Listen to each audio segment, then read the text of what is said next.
Delhi crime, ये रिश्तों की जमीन पर लिखी गई धोखे और फरेब की ये वो खौफनाक कहानी है जो आपको झकझोर कर रख देगी। दोस्तों, चैनल पर अगर नए हो तो सब्सक्राइब जरूर कर लीजिए।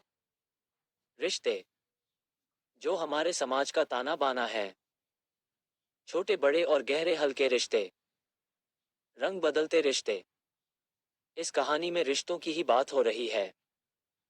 उन रिश्तों की कि वो जब बदले तो भूचाल आ गया। ये रिश्तों की जमीन पर लिखी गई धोखे और फरेब की ये वो कहानी है जो आपको झकझोर कर रख देगी। तो दिल थामकर पढ़ते चलिए दिल वालों की दिल्ली में हुई फरेब की एक अनोखी दास्तान। उसने मांग में सिंदूर तो पति के नाम का लगा रखा था, पर दिल में कोई और बस रहा था। उसके सामने एक तरफ पति था और दूसरी तरफ नया नया प्यार। वो पति को छोड़ना भी नहीं चाहती थी और प्यार से दूर भी नहीं जा सकती थी। और बस यहीं से धोखे की इस कहानी की शुरुआत होती है। आइए इस कहानी के 3 किरदारों से आपका तारुफ करा दें। प्रीति, बदला हुआ नाम, अनिल शर्मा, बदला हुआ नाम, और गुफरान अहमद, बदला हुआ नाम। यही है इस धोखा द मिस्ट्री के कुल 3 किरदार। कमरे के अंदर और बाहर मौजूद इन्हीं 3 किरदारों के बीच इस सबसे अनोखी दास्तान की तमाम कड़ियां जुड़ी हैं। सिंदूर तो पति के नाम का लगा रखा था, पर दिल में कोई और। साउथ दिल्ली में बूटिक चलाने वाली प्रीति पर गुफरान की पहली नजर उसकी इसी बूटिक में पड़ी थी। नजरें क्या मिली, आंखों के रास्ते प्यार रफ्ता रफ्ता दिल में उतर गया। प्रीति और गुफरान ने फिर कभी मुड़कर नहीं देखा। दोनों के बीच मुलाकातों का सिलसिला बूटिक से सीधे बेडरूम तक जा पहुंचा। बावजूद इसके कि प्रीति शादीशुदा थी, बावजूद इसके कि उसके पति अनिल शर्मा इलाके के बेहद इज्जतदार शख्सियत थे। प्रीति और गुफरान की ये मुलाकातें हर गुजरते दिन के साथ और परवान चढ़ती गईं और दोनों का ये नाजायज रिश्ता दिनों दिन मजबूत होता गया। लेकिन रिश्तों की ये हकीकत ज्यादा दिनों तक सुनील से छिप ना सकी। एक दिन खुद अनिल ने अपने ही घर में अपनी बीवी को एक गैर मर्द की बाहों में देख लिया। ये वो मंजर था जिसने अनिल के पैरों तले से जमीन खिसका दी। ना वक्त की पाबंदी थी, ना ही रिश्तों की फांस। लेकिन अपनी बीवी को दिलों जान से चाहने वाला अनिल इस बात को चुपचाप भुलाना नहीं चाहता था। लिहाजा उसने अपनी बीवी प्रीति को समझाने की कोशिश की। उसे गुफरान से दूर रखना चाहा। लेकिन अपने शौहर की ये बंदिश प्रीति को मंजूर नहीं थी। बीवी की बेवफाई अनिल को लगातार परेशान कर रही थी। वो अंदर ही अंदर घुट रहा था। लेकिन इससे पहले कि वो कुछ कर पाता, इससे पहले कि वो अपनी बीवी को रोक पाता, कि अचानक वो खुद ही गुम हो गया। गुम भी ऐसा कि तमाम तलाश बेकार। सवाल ये था कि कहाँ गया अनिल? किसने गायब किया अनिल को? क्या इसी गुमशुदगी में छिपी है धोखा की सबसे कड़वी हकीकत? अनिल की रहस्यमयी गुमशुदगी प्रीति की आजादी का आगाज था। अपने माशूक गुफरान के लिए अब उसके घर के दरवाजे पूरी तरह खुल चुके थे। पति रहस्यमयी तरीके से गायब। अब ना वक्त की पाबंदी थी, ना ही रिश्तों की फांस। लिहाजा प्रीति की अयाशी को जैसे पंख लग गए। प्रीति अब आजाद थी। आशिकी के रास्ते का सबसे बड़ा रोड़ा उसका पति रहस्यमयी तरीके से गायब हो चुका था। अब ना तो कोई रोकने वाला और ना कोई टोकने वाला। ना ही वक्त की कोई पाबंदी। लिहाजा अब दोनों खुल्लम खुल्ला मिलने लगे। चूंकि प्रीति एक करोड़पति बाप की बेटी थी, लिहाजा पिता के पैसों पर प्रीति का इश्क भी शबाब पर था। गुफरान के साथ मिलकर प्रीति ने अपने बाप की दौलत उड़ानी शुरू कर दी। पर यह बात प्रीति के पिता सुजीत सिंह से भी ज्यादा दिन तक छुपी नहीं रह सकी। सुजीत अपनी बेटी की अयाशी और एक गैर मर्द के साथ उसके नाजायज रिश्ते का राज जान चुके थे। लिहाजा उन्होंने अपनी तिजोरी पर ताला लगा दिया। घर की दौलत को घर की ही बेटी बर्बाद करने पर आमादा थी। और यही बात प्रीति के पिता को अंदर ही अंदर खाए जा रही थी। बेटी की अयाशी और एक गैर मर्द से नाजायज रिश्ते। इधर बाप ने अपनी तिजोरी बेटी के लिए बंद की तो उधर शाही खर्च और हाई प्रोफाइल लाइफस्टाइल ने प्रीति और गुफरान को कर्ज में डुबो दिया। दोनों के पास अपनी अयाशी के लिए आमदनी का कोई और जरिया भी नहीं था। घूम फिरकर प्रीति की निगाहें अपने पिता की बेशुमार दौलत पर गड़ गईं।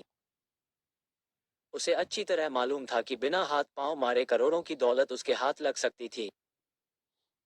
लिहाजा अब उसके मन में किसी भी सूरत में पिता की दौलत हासिल करने का लालच घर करने लगा। पर इससे पहले कि प्रीति का ये ख्वाब पूरा होता, अचानक कुछ ऐसा हुआ जिसके बारे में कोई सोच भी नहीं सकता था।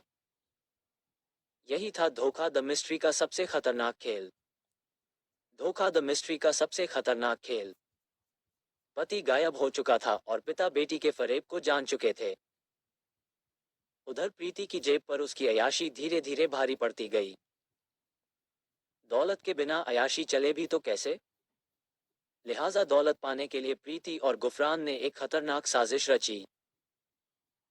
पर वो इस साजिश को अंजाम दे पाते उससे पहले ही कहानी में एक और नया मोड़ आ गया। उधर अनिल गायब हुआ और इधर घर की माली हालत भी बिगड़ने लगी। प्रीति पर कर्ज का बोझ हर गुजरते दिन के साथ बढ़ता जा रहा था। दूसरी तरफ पुलिस उसके पति की रहस्यमयी गुमशुदगी की तफ्तीश में पूरी तेजी से जुटी थी। लेकिन इससे पहले कि थाने से प्रीति के पति की कोई खबर आती, प्रीति के घर से ही एक और खबर बाहर आए। पति के बाद अब अचानक प्रीति के पिता सुजीत सिंह भी गायब हो गए। पति के बाद पिता सुजीत सिंह भी गायब। एक ही घर से दो दो गुमशुदगी ने पुलिस का भी सिर चकरा दिया। इसी के बाद पहली बार पुलिस की नजरें प्रीति और उसके आशिक गुफरान पर गड़ी। पहले पति और फिर पिता की रहस्यमयी गुमशुदगी की बात पुलिस को आसानी से हजम नहीं हो रही थी। प्रीति के चेहरे पर कोई शिकन तक नहीं थी और यही वो बात थी जो पुलिस को सबसे ज्यादा परेशान कर रही थी। उधर पिता के गायब होने के बाद प्रीति के अरमानों को जैसे पंख लग गए हों। अब घर और बाहर दोनों ही जगह उसे रोकने और टोकने वाला कोई नहीं था। लिहाजा गुफरान के साथ उसकी आशिकी और भी बढ़ती गई। उधर पुलिस दोनों की इन तमाम हरकतों पर नजरें गड़ाए बैठी थी। और चूंकि उसे प्रीति और गुफरान के रिश्तों पर शक हो चुका था, लिहाजा पुलिस ने दोनों के फोन को भी सर्विलांस पर डाल दिया। प्रीति और गुफरान के रिश्तों पर शक। आखिरकार पुलिस का शक अपना काम कर गया। पुलिस शक की जिस उंगली को थामकर मामले की तफ्तीश कर रही थी, वो उसे सीधे कातिल का पता दे गई। जी हाँ, कातिल का।